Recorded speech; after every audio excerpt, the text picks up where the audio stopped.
Buenas tardes, Dios le bendiga. Aquí también a nuestros hermanos de la estancia y a cualquier persona que después nos vaya a ver o que ahorita nos esté viendo. Bienvenidos a familia Medel. Vienen tus papis que estuvieron con nosotros el miércoles. Dios les bendiga. Qué bueno que nos acompañan, Gaby.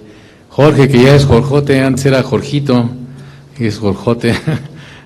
También Dios te bendiga, Jorge. Me da gusto verte y por ahí creo que ahí junto a la hermana Francis, Dios le bendiga. Tiene un par de veces que la he visto por aquí. Dios le bendiga. Sí, usted, Dios le bendiga. ¿Cómo se llama? Magda. Dios le bendiga, Magda. Perdón que no me refiera luego a todos por su nombre, pero luego es difícil, ¿verdad? Y es un gozo siempre ver a los santos, ¿verdad? Dice que hermoso es habitar los hermanos juntos y en armonía. Y también si usted nos está visitando y todavía no ha creído en el Evangelio, pues hoy vamos a hablar acerca de la expansión del Evangelio. Recuerde que el Evangelio es las buenas nuevas de salvación. Jesús, la Escritura dice que Él murió por nuestros pecados, ¿verdad? Él tomó nuestro lugar en la cruz del Calvario.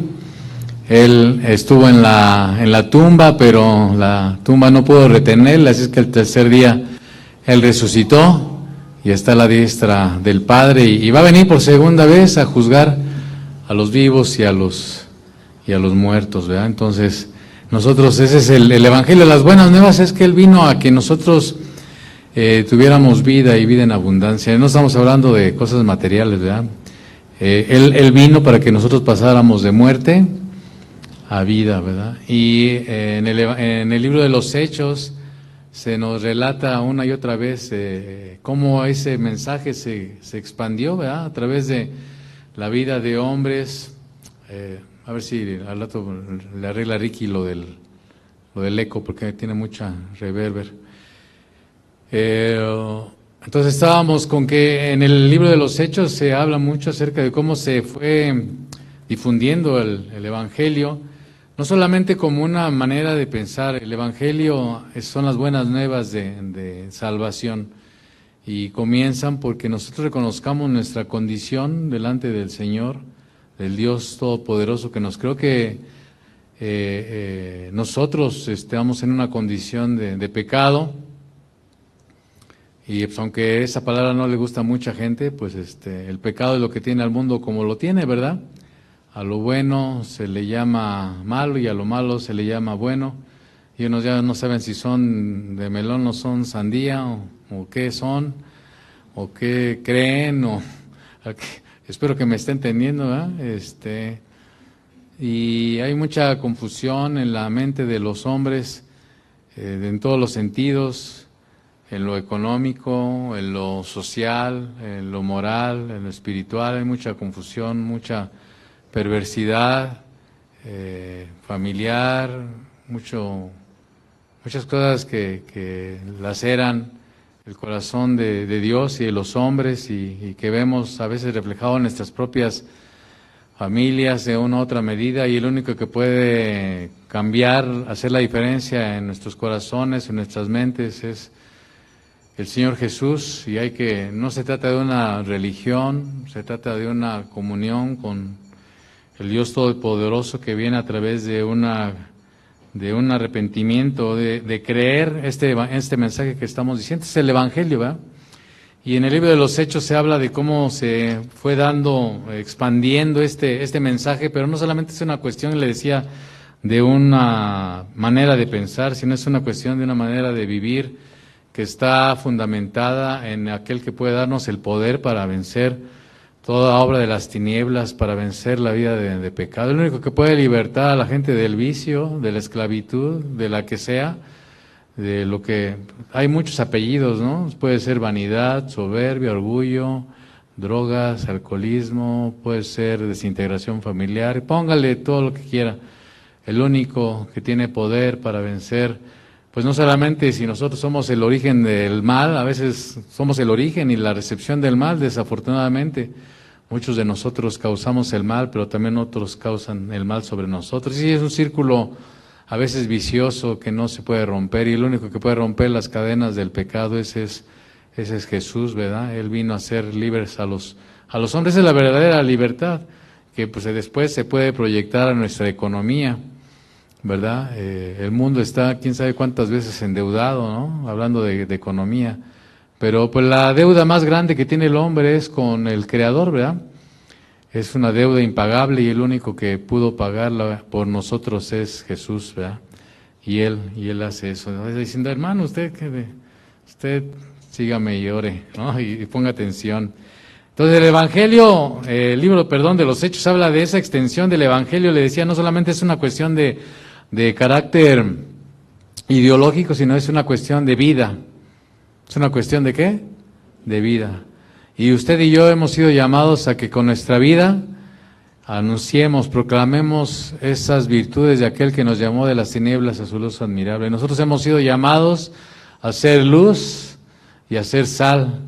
Y en el libro de los Hechos estábamos meditando en el capítulo 11, si quiere buscarlo, capítulo 11, versículo 23, por causa de la persecución. Estoy haciendo un resumen para los que no estuvieron hace 8 días, pero los que estuvieron hace 8 días nada más nos vamos a tardar tantito en esta introducción.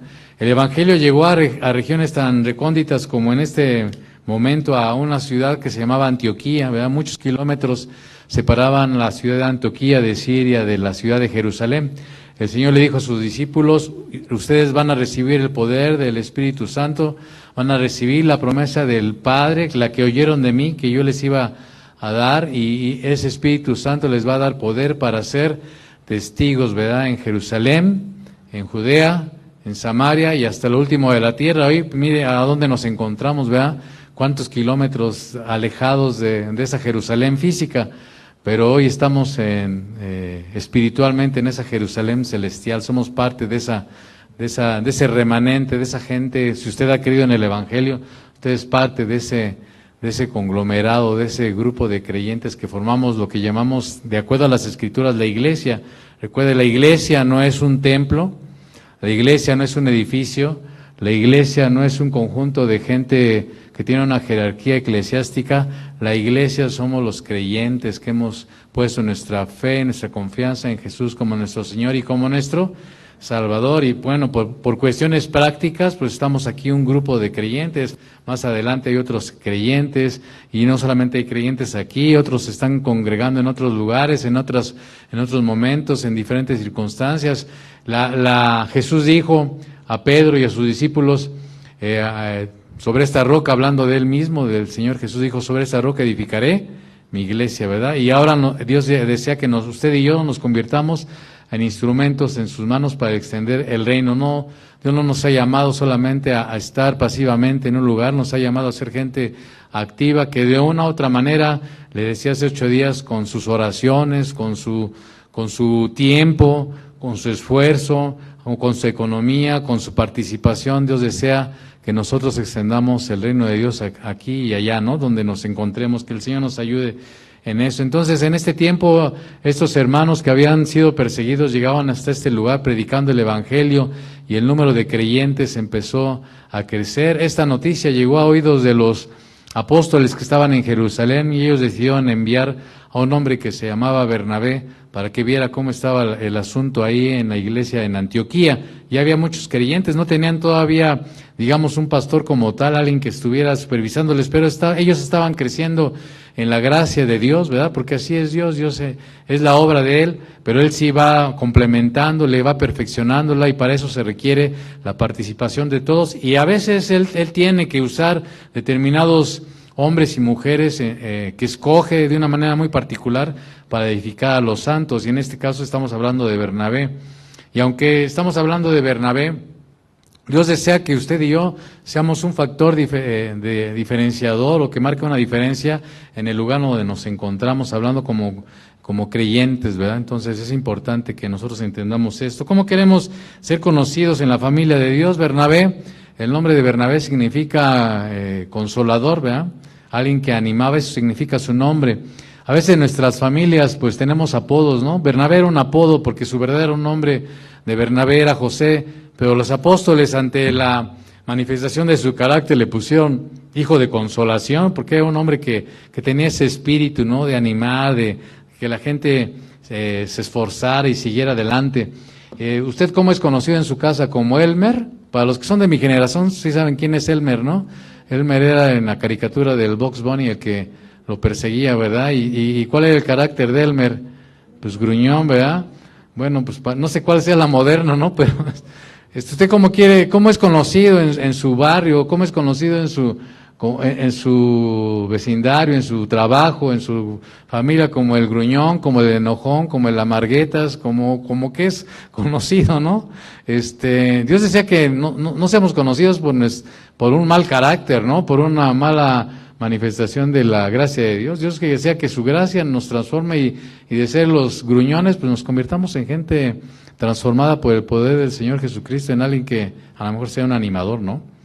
Y si antes éramos así, todos achicopalados, que pues todos ahí de capa caída, todos agüitados, todos con cara nos convirtamos en gente valiente, como un Pedro, ¿no?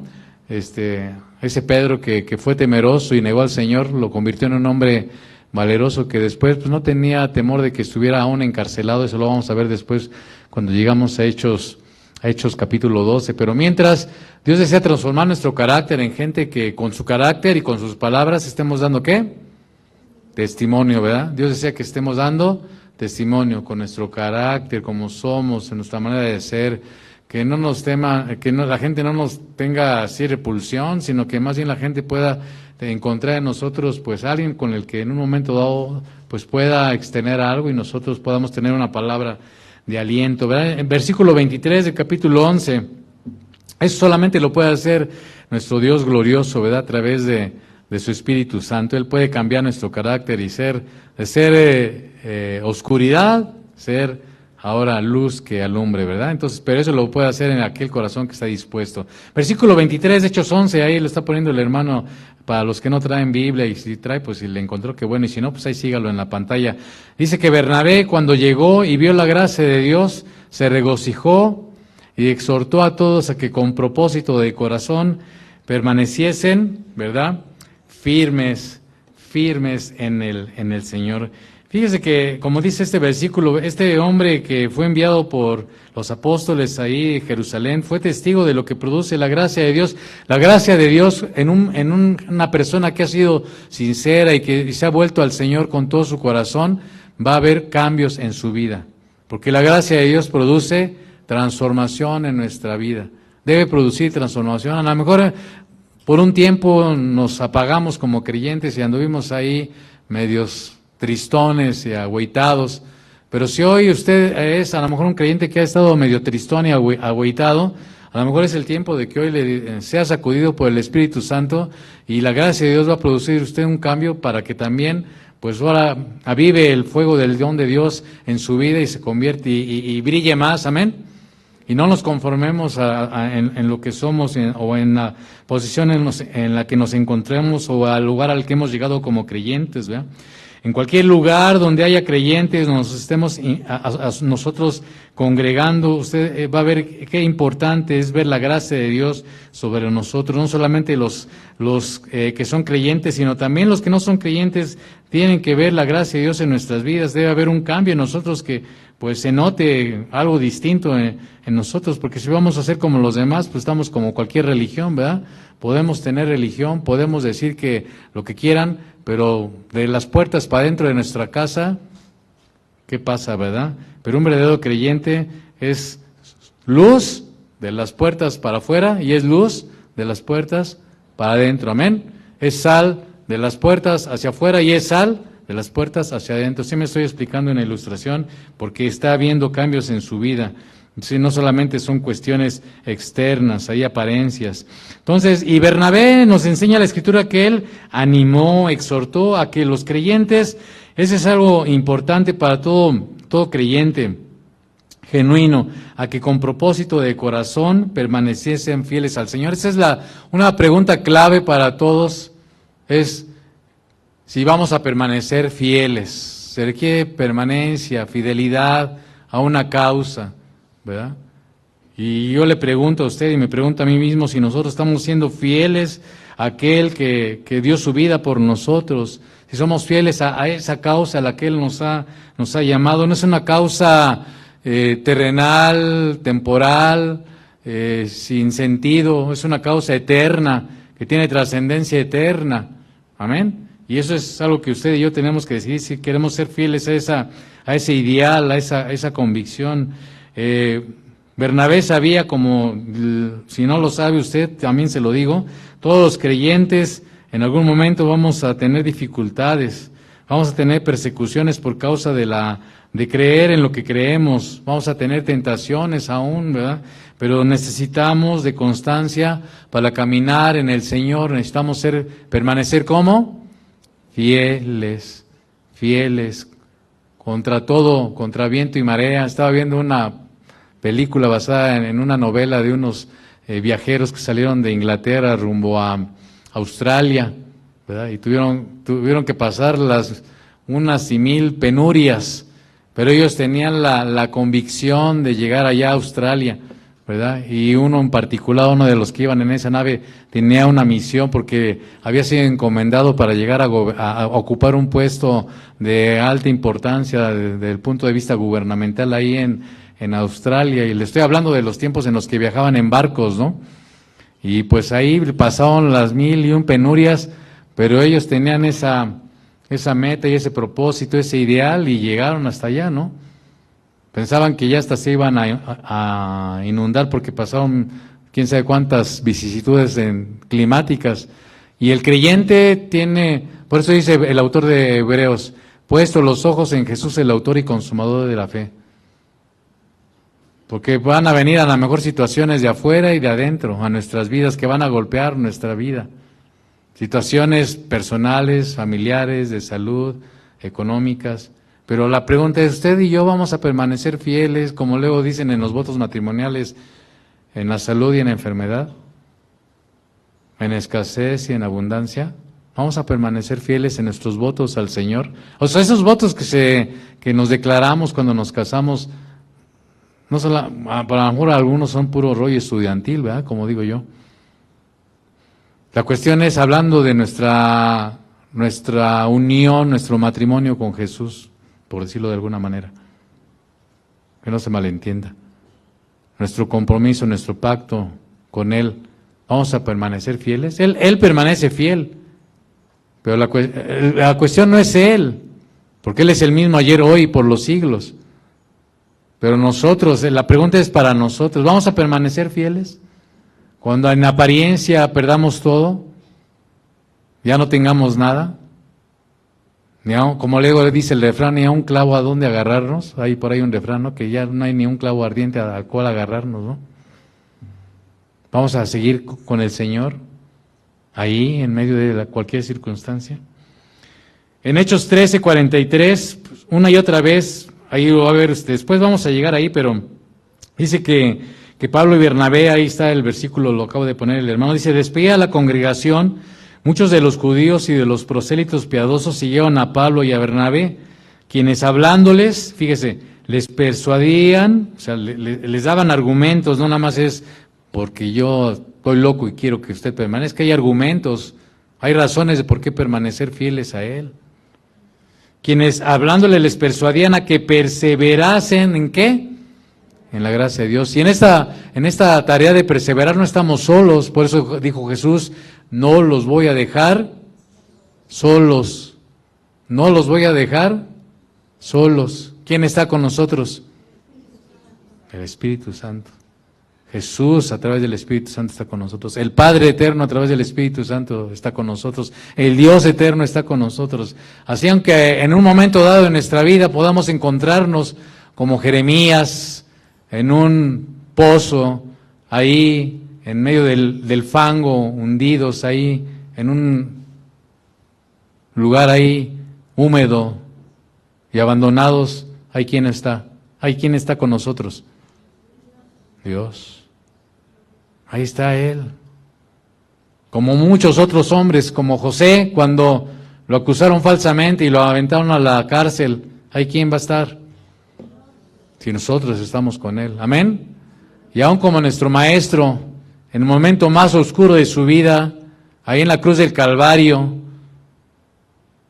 padeciendo el justo por los injustos, clamando, Padre, Padre, ¿por qué me has abandonado? De todos modos, él sabía que la muerte ni el Hades podían retenerle. Amén. Y en esa soledad, en esa angustia, en ese sufrimiento, él sabía que al final él iba a ver la gloria de Dios que vio al tercer día. Amén. Y nosotros también, amado, a lo mejor nos tocará partir por lo que sea, por lo que quiera y mande. Pero si estamos con Cristo, sea que vivamos o sea que muramos, el Señor somos, ¿verdad? Y se requiere que nosotros, mientras llegamos a la gloria del Eterno, ¿qué hagamos? Permanecer en la gracia de Dios. Ayer estábamos con una iglesia, ¿verdad? Y nuestro pastor Ricardo estaba compartiendo el Evangelio con ellos. Compartió el pasaje de Juan, si no me mal recuerdo, de Juan 17, donde el Señor habla de que Él es la viña. Y en este mensaje que nuestro pastor le daba a esa iglesia que estábamos visitando el día de ayer, les animaba a permanecer fieles. Permanecer fieles. Es una población pequeña. ¿Cuántos? ¿4,000? 4,000.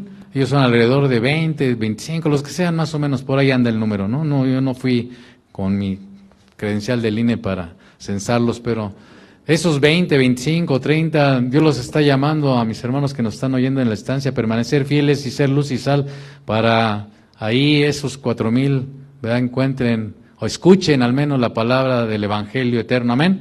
Y a nosotros que aquí nos toca estar en una multitud, pues también, o sea que estemos en una población de millones o de 4,000 o de, en su casa, ¿cuántos son? 5, 10, 2, por ejemplo, yo en mi casa.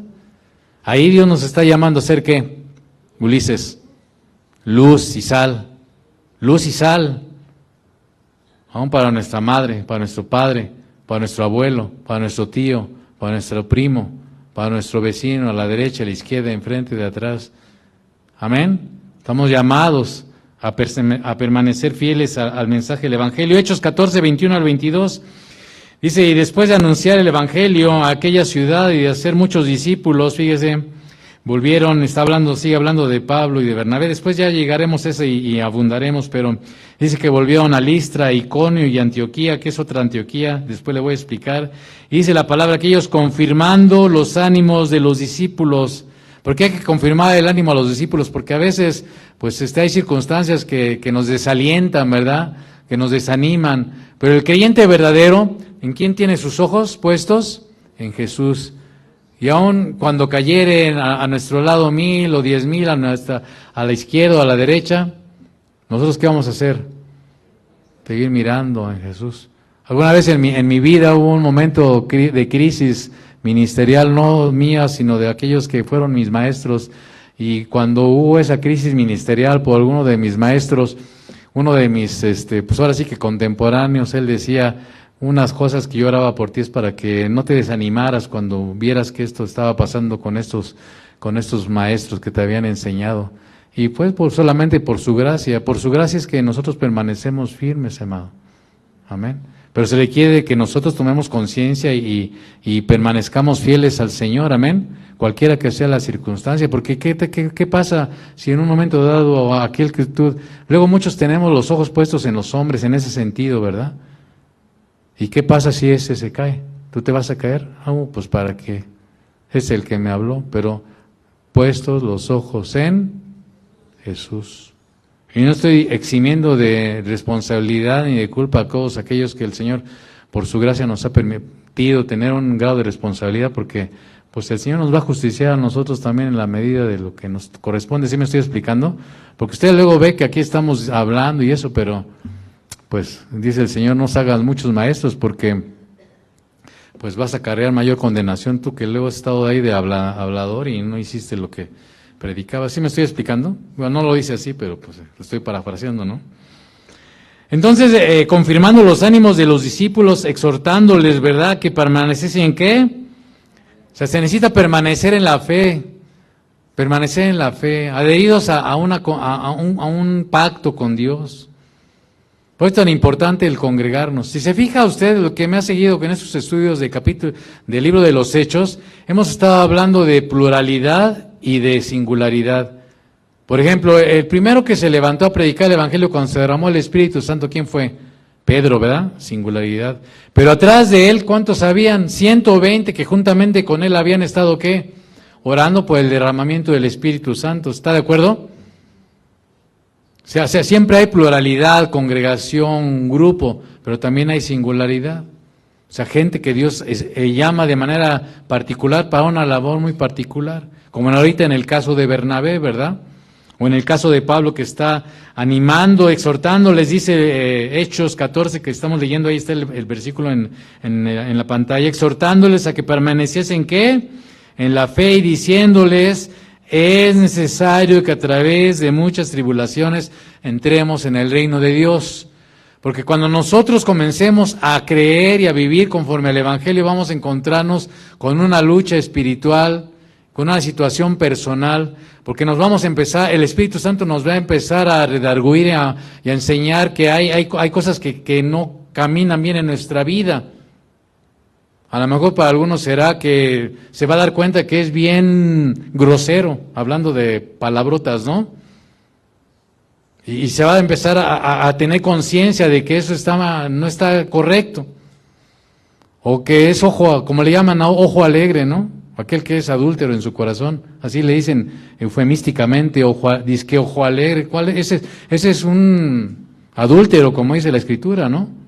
Y cuando empieza a darte cuenta que no es correcto eso, que no puedes andar ahí nada más volteando y codiciando a las mujeres, así, el Espíritu Santo va a estar tratando contigo y entonces te vas a empezar a encontrar con que hay que hacer cambios en tu vida, ¿no? Entonces, Señor, yo no sabía, y te vas a empezar a dar cuenta de lo que dice la palabra de Dios, ¿verdad? Y cuando esos cambios empiecen a ocurrir y tus amigos te digan, oye, pues vámonos allá al table, y entiendas que eso no honra al Señor y que eso es contrario al Espíritu de Cristo, y les digas, no, pues sabes qué, yo ya, a lo mejor te van a decir, ay, que ya no te gustan las mujeres. Pues sí, me siguen gustando, pero porque me gustan y porque he entendido que hay que respetarlas a ellas por amor a Dios, a mi esposa, si tienes hijas, a mis hijas, a mis hermanas, a mis primas, a mis sobrinas, a mis tías. ¿Sí me estoy explicando?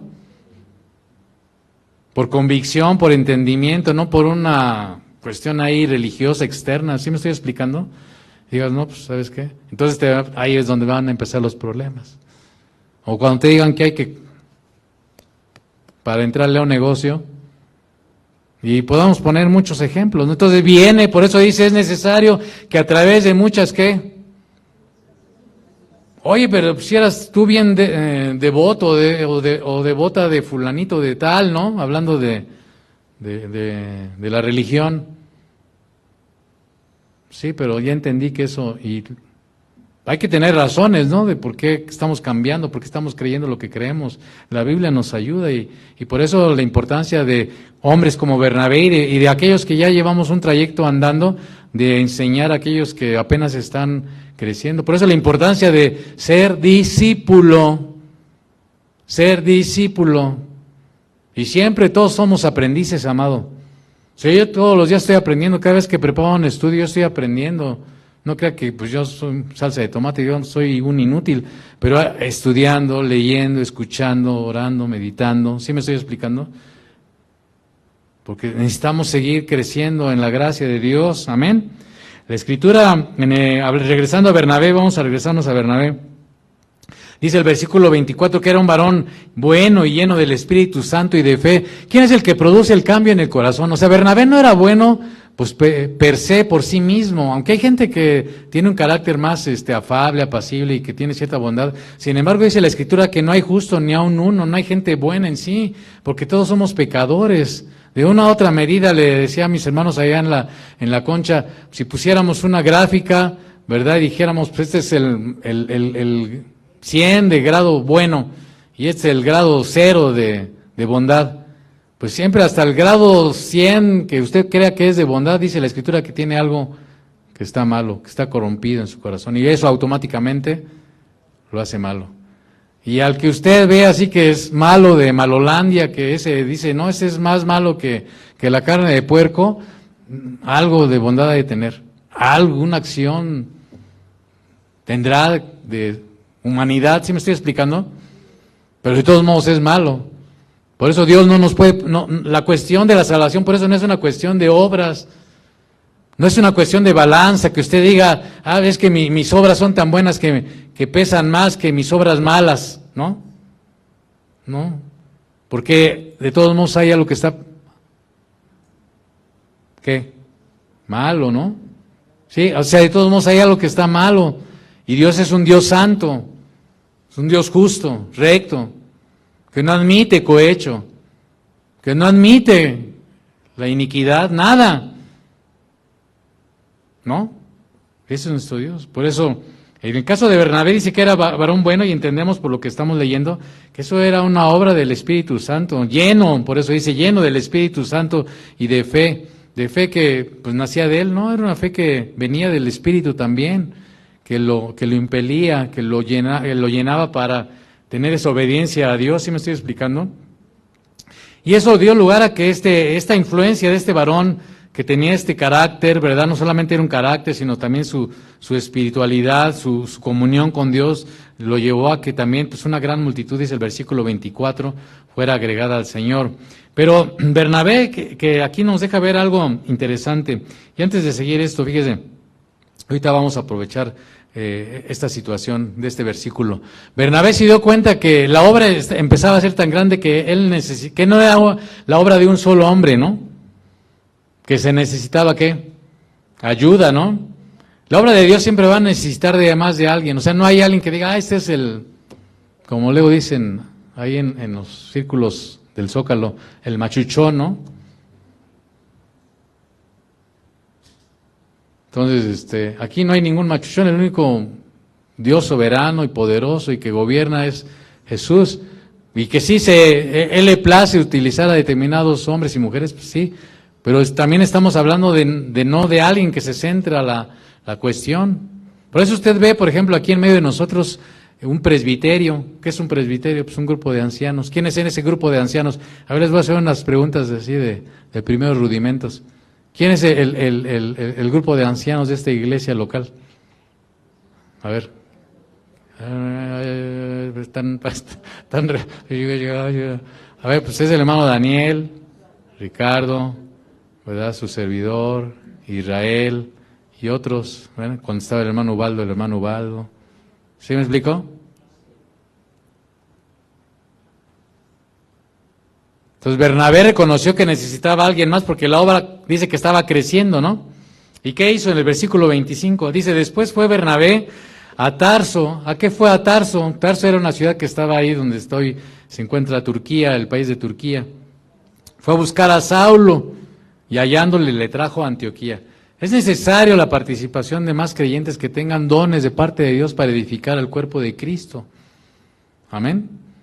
Por eso usted ve que unos tenemos un énfasis en algunas cosas, algunos otros hacemos énfasis en otras cosas, pues porque se necesita, el cuerpo de Cristo necesita, usted necesita arrocito, necesita su sopita de verdura, necesita ay hermano, ya no empiece porque, necesita su guisadito, ¿verdad? Sus frijolitos, y a lo mejor pues, mis frijoles estarán diferentes a los que guisa su abuelita, ¿verdad? Pero a fin de cuentas son frijolitos, y cuando usted va con su abuelita se los come con gusto. ¿Sí me está siguiendo en la ilustración que le estoy tratando de expresar?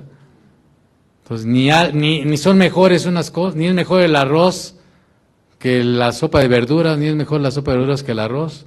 Es un todo, ¿verdad? Y se necesita de la gracia de Dios que Dios nos ha dado a cada uno de nosotros.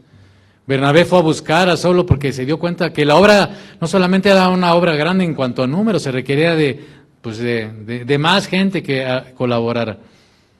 Ahora yo le pregunto a ¿usted está dispuesto qué va a pasar cuando ya partamos algunos de los que tenemos que partir?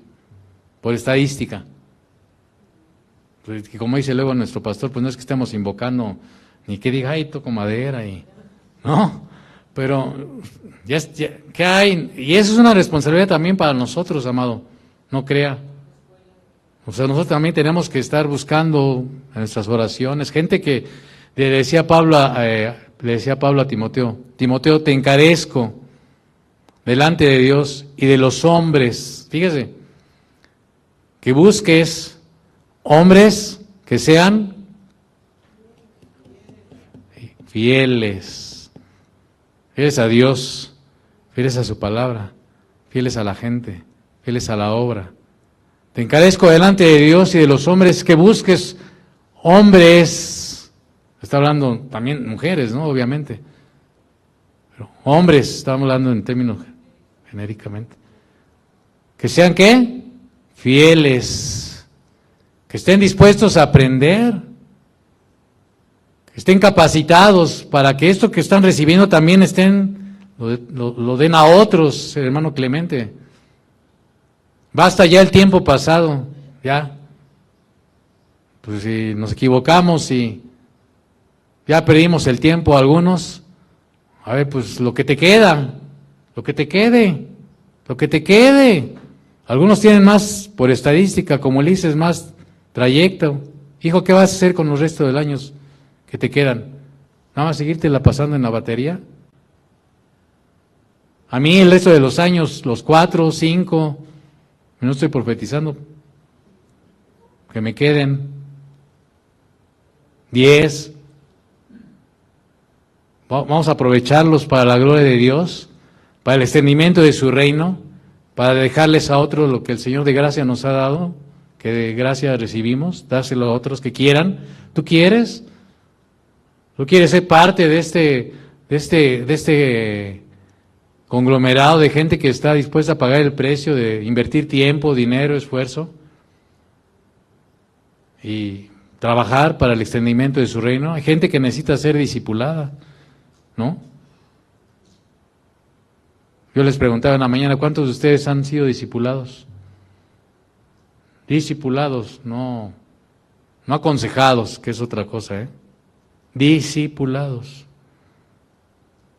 ¿Usted puede dar razón de la esperanza que hay en usted?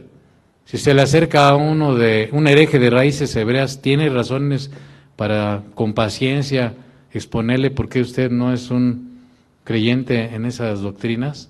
¿O de la prosperidad? ¿O hablando en entornos donde antes nos movíamos, qué le va a decir a alguien que practica la brujería? Ay, hermanos, le hacen, ay, hermano, what's happened? No. O que usted, un compañero de trabajo le confiesa que está ahí de tremendo con una compañera. No es el momento para con la palabra de, no de darle bibliazos, cuando le así no es para que me lo descuente, no, a ver, oye, mira, yo quiero decirte que mi vida cambió. Si usted era también de esos de ojo alegre, pues, y usted ya es creyente, mira, yo también, pero encontré a Jesús y ya se arranca, ¿no? ¿Me explico? Pero también tiene que usted tener razón, a ver, pues, ¿de dónde o qué? ¿Por qué, cómo, cuándo, dónde? Pues la Escritura nos enseña el por qué, cómo, cuándo, dónde y para qué, ¿no? De la educación de los hijos, de los vicios, de todo, de la economía, de las relaciones, esposo, esposa, ¿no? Tenemos que estar listos, hermanos. Ay, hermano, pues es que para eso están los pastores, ¿no? Para eso está la iglesia, ¿no? Y si yo no puedo, pues ya buscaremos, pero no de entrada, pues, ¿qué nos pasa, no?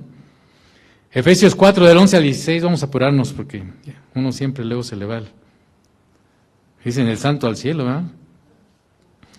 Dice Efesios 4, del 11 al 16, dice, y él mismo constituyó a unos apóstoles, ¿verdad? A otros profetas, a otros evangelistas, a otros pastores, maestros. Si se da cuenta, hay muchos tipos de ministerios, ¿no? Y esos apóstoles, ya llegaremos al tema de los apóstoles, no es como los que hay ahorita. Ya también le explicaré.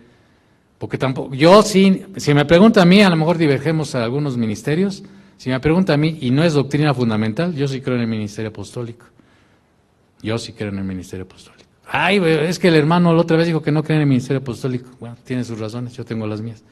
No es una doctrina fundamental, que también es algo que usted debe de aprender a diferenciar, que es una doctrina fundamental, que es una doctrina básica. ¿Sabe la diferencia entre una doctrina fundamental y una doctrina básica?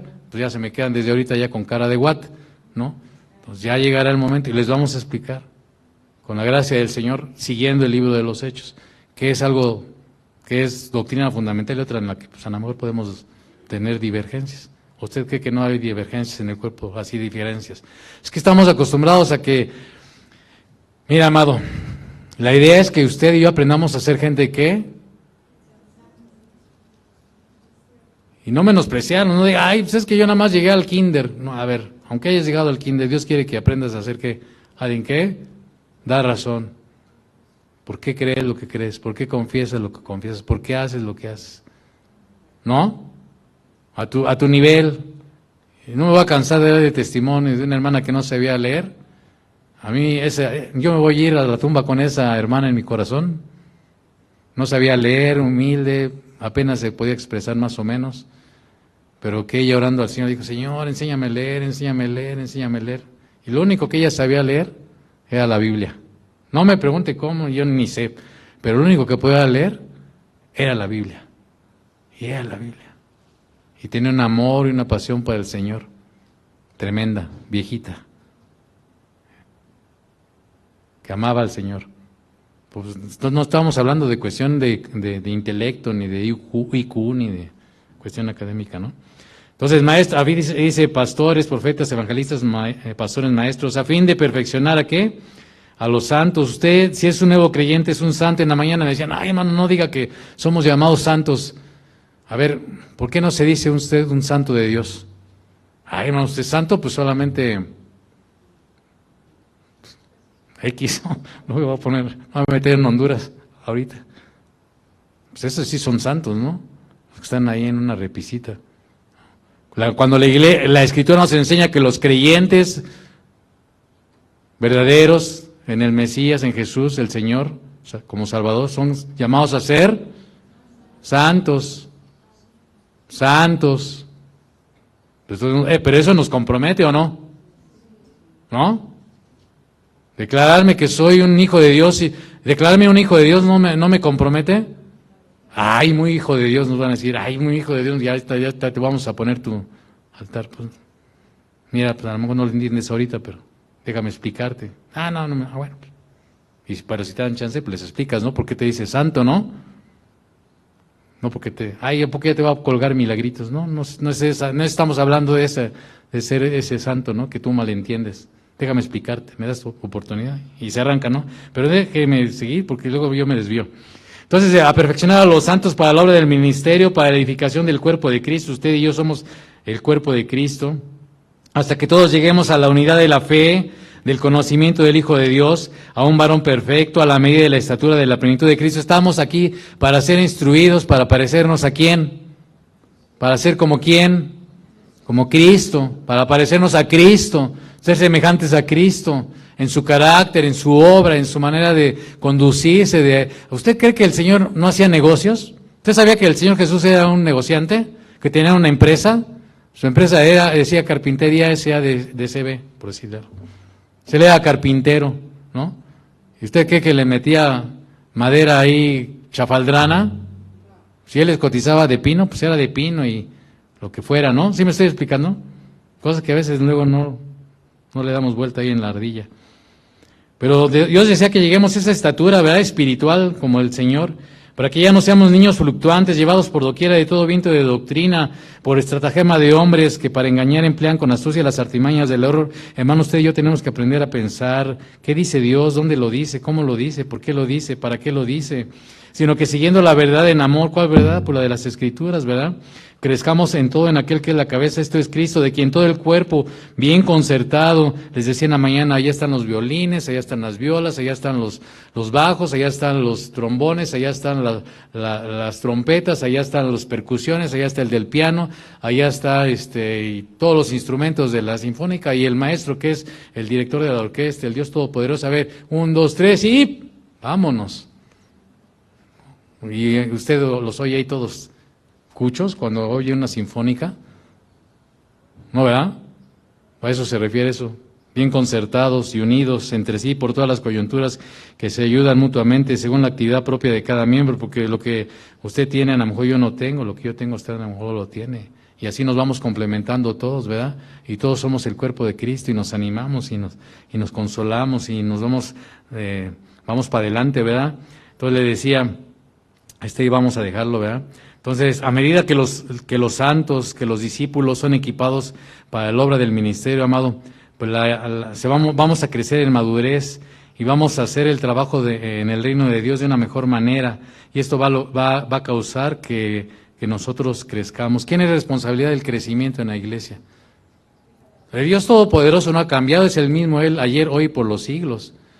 Ayer el hermano, le repito, Ricardo, animaba a los creyentes de la estancia al crecimiento. ¿De quién era la responsabilidad del crecimiento en la estancia, hermanos de la estancia? Pues ellos, ¿no? Nosotros que estamos apoyando. Y a ver, ¿de quién es la responsabilidad aquí del crecimiento, del desarrollo en madurez, en entendimiento de las Escrituras, en este cuerpo local de creyentes del Centro Cristiano Vistahermosa? Pues de todos, ¿no? Mío, de Daniel, de usted.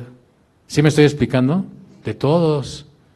Aquí tenemos diferentes niveles de madurez, de entendimiento y todos tenemos que ayudarnos unos a los otros, coyuntarnos y lo que usted a lo mejor ya han dado más trayecto como esposa, pues puede ayudar a lo mejor a las que van llegando, ¿no? A lo mejor ya tienen más años de casados, pero van llegando y no saben del Evangelio. A lo mejor usted tiene a lo mejor menos años de casada, pero tiene más entendimiento de la Escritura, pues, ¿sí me estoy explicando? La va a ayudar a cómo ser una esposa conforme a la palabra de Dios. Entonces, le decía, Bernabé fue por Saulo, ¿verdad? Y ahí dice el versículo 26, dice que le halló y le trajo a Antioquía, versículo 26, vamos a apurarnos, y se congregaron allí todo, ¿qué? Un año con la iglesia. Imagínense, todo un año estuvieron ahí congregados con la iglesia, enseñándoles, capacitándoles. Amado, necesitamos otra vez saber, antes de la pandemia, nosotros los domingos que teníamos el día de ayuno y de oración los domingos, estábamos empezando a tener unas clases donde yo les estaba empezando a enseñar contexto del Antiguo Testamento. Lo dejamos por la pandemia y lo que quiera, pero otra vez tengo la inquietud de que lo volvamos a retomar. Ay, hermano, ¿por qué nada más tener conocimiento por tener conocimiento? No, amado, porque hace rato nos dijeron, a ver, abra el libro de Habacuc. Pues, Habacuc, ¿dónde está? ¿Hay un Habacuc? Y si le digo que abra Ezequías 3:12, pues, va a decir Ezequías. Pues no, es que no hay ni Ezequías, hermano, del libro. Entonces, ¿sí me estoy explicando? Pues, ay, hermano, pues eso no se necesita. No, sí se necesita, amado. Sí se necesita. Entonces, este trabajo de pasar un año fue necesario para fortalecer esta iglesia y que esta iglesia siguiera con esta tarea de seguir expandiendo el Evangelio. Y usted y yo necesitamos eso para seguir extendiendo el Evangelio, ¿verdad? Y dice que en Antioquía, a los discípulos, versículo 26, al final dice, y a los discípulos se les llamó cristianos por primera vez, ¿en dónde? En Antioquía. O sea, el término cristiano significa ser un seguidor en este caso de Cristo. El sufijo iano significa seguidor. Entonces, por ejemplo, si yo digo presbiteriano, es aquel que cree que es seguidor de la doctrina del presbiterio. Ese es. Por ejemplo, si es herodiano, que era seguidor de quién? De Herodes. Y si dicen cristianos, ¿de quién es seguidor? De Cristo. Y dice la palabra que ese término no nació adentro. O sea, ni Pablo fundó el cristianismo, porque algunos piensan que Pablo estableció el cristianismo, ni Jesús estableció el cristianismo. Esa es una derivación que después ya tendré tiempo de explicarle. Pero el término cristiano, ¿de quién vino? ¿Vino de adentro? Vino de afuera, amado. Lea, ponga atención. Y se congregaron allí todo un año con la iglesia y enseñaron a mucha gente, y a los discípulos se les llamó. ¿Quién les llamó cristianos? Los de afuera. El término cristiano es algo que viene de afuera, amado. Dijeron, mira, esos son cruzazuliños. ¿Por qué? Pues es que trae la camiseta del Cruz Azul. Por poner un ejemplo así, babas, ¿no? Traía la camisa del Cruz Azul. Pues es el Cruz Azul, ¿no? Yo cuando estaba de moda los Dodgers de Los Ángeles, porque ya ve que se puso de moda por el Fernando Valenzuela. Yo soy de esa época, hermano, así que ya sabe por dónde le tiro.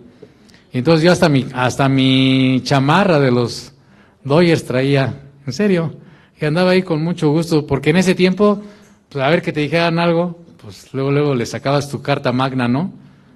¿No? ¿Cuál era la carta magna? Pues Fernando Valenzuela, a ver. Pues ya si me decían algo, ay, ¿a poco muy de los Dodgers? Sí, ¿qué? ¿No? ¿A poco no has visto? Ya, se soltaba uno con... Pues es que así debería ser con Cristo, ¿no? Pues no porque traigamos una camiseta que dice yo soy cristiano, sino por nuestros hechos, por nuestras palabras, por nuestros negocios, por cómo somos, ¿verdad? Oye, tú eres, ¿por qué eres? Ah, pues soy creyente. Bueno, hay muchas maneras. En la antigüedad les empezaron a llamar cristianos porque eran, ¿qué? Seguidores, ¿verdad? De la persona de Jesús, eran partidarios de Cristo, pero a los cristianos pues no se les llamaba solamente cristianos. Ahí a partir de ahí se les empezó a conocer como cristianos, pero se les llama discípulos en Hechos 1:15, se les llama santos en Hechos 9:13, se les llama creyentes obviamente en Jesús, Hechos 5:14, se les llamaba también hermanos, ahí con los hermanitos, ¿no? A veces también la gente despectiva, ahí con los hermanitos, con los aleluya, ¿no? Hechos 6:3, testigos, Hechos 5:32, y no testigos de aquellos, sino testigos de Cristo, ¿verdad? Y ahora también se les iba a llamar cristianos. Entonces hay muchas maneras, ¿verdad? Oye, ¿tú en qué crees? En Cristo. ¿Tú qué eres? Soy discípulo de Jesús.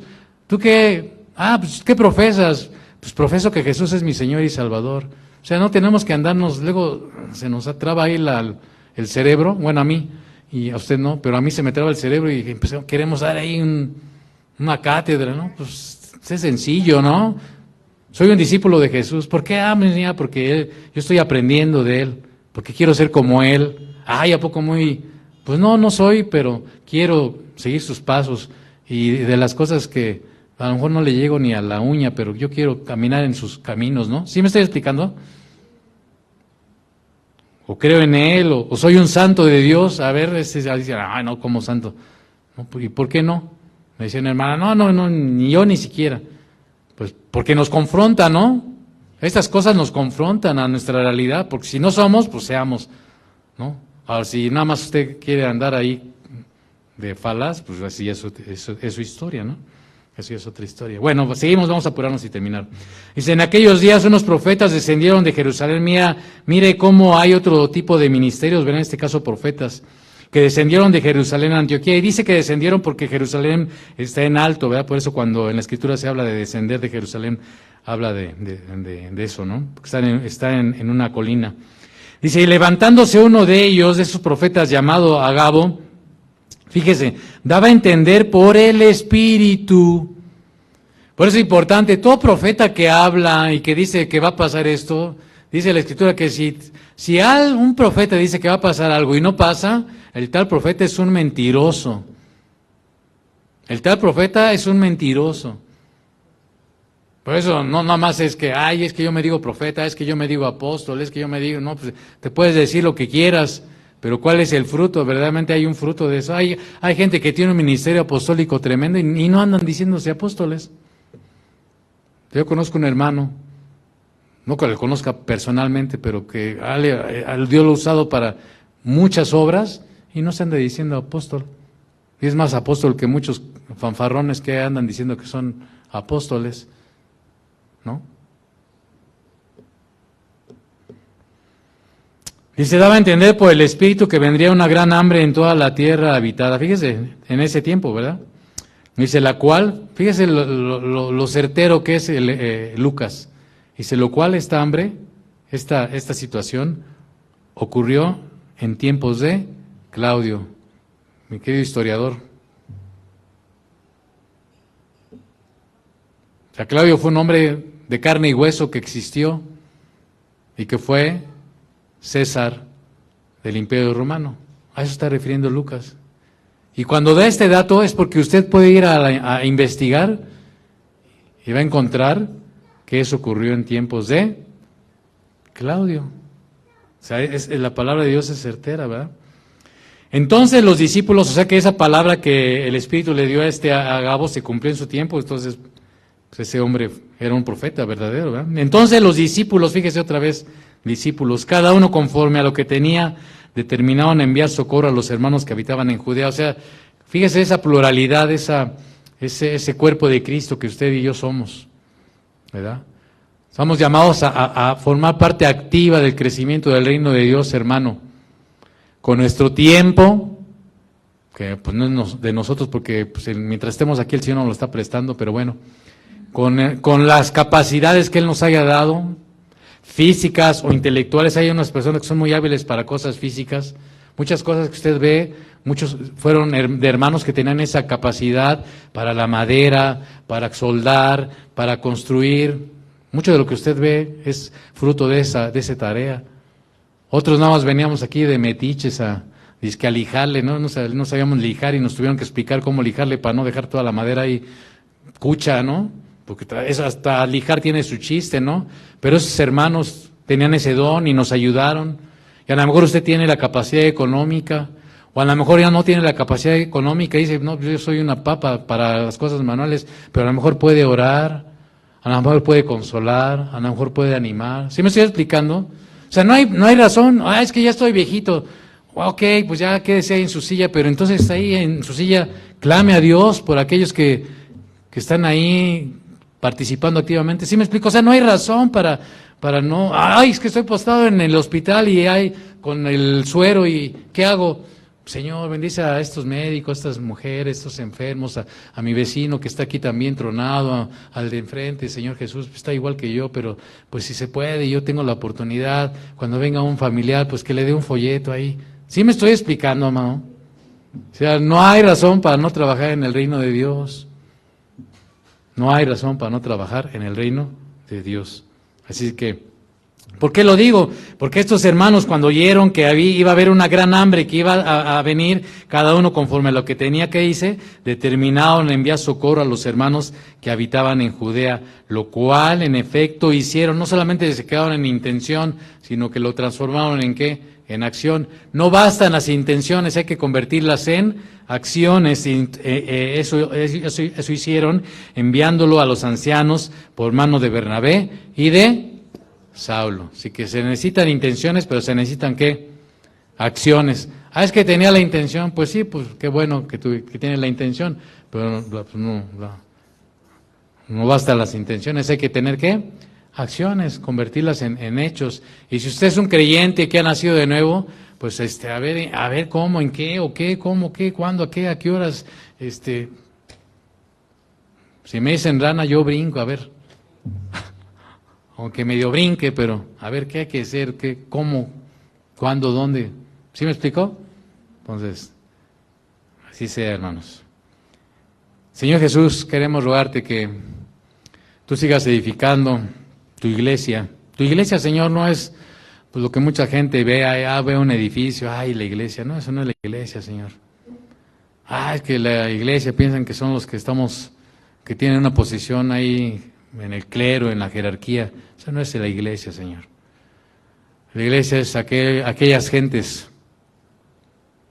que creyeron en ti, que creen en ti, que entienden que tú las compraste a precio de sangre, que reconocen que estaban perdidos en sus delitos y pecados, que el único que podía sacarlos de su esclavitud, de su miseria, de su hoyo, de su soledad, de su vacío, de su desesperanza, de su angustia, de su soledad, de su confusión, eras tú, Señor. Y cuando pusieron su fe en ti, como su Señor, como su Salvador, creyeron que tú eres el único que puede reconciliarnos con el Padre Eterno, el único que puede cubrirnos de nuestra maldad, quitarla, no solo cubrir, limpiar nuestra maldad, sino cambiar nuestra mente y nuestro corazón.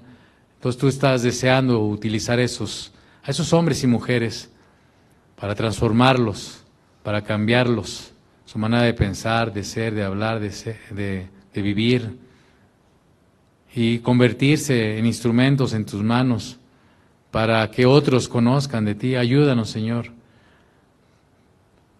Sobre ti, Señor, está siendo edificada la iglesia y las puertas del Hades no pueden prevalecer sobre ella. Y aquí, 2025 años después, estamos, este grupo, por tomar un ejemplo, de creyentes, Señor, que somos resultado de eso que tú hiciste en la cruz del Calvario hace 2025 años más o menos. Somos el resultado de aquellos hombres y mujeres que durante todos estos siglos han dado su vida por ti, han trabajado por ti, han dejado padre, han dejado madre, han dejado negocios, han dejado propiedades, han estado dispuestos a ir hasta la muerte. Hombres y mujeres que han dejado sus lugares donde nacieron, hombres y mujeres que han dejado la gloria, la fama, la riqueza, y por amor a ti, por amor a la gente, por amor a tu obra, somos el resultado de ellos. Y Señor, nosotros no queremos desaprovechar este tiempo en este siglo que nos está tocando vivir, en este tiempo que nos está tocando vivir. Queremos ser instrumentos en tus manos. Hoy, Señor, tú deseas utilizar a tanto joven, Señor, que está en medio de nosotros. Señor, amor, dicen, ay, que somos pocos. Tú usaste a algunos solamente. Con uno, tú llamaste de su tierra y de su parentela y le dijiste, voy a hacer una nación grande.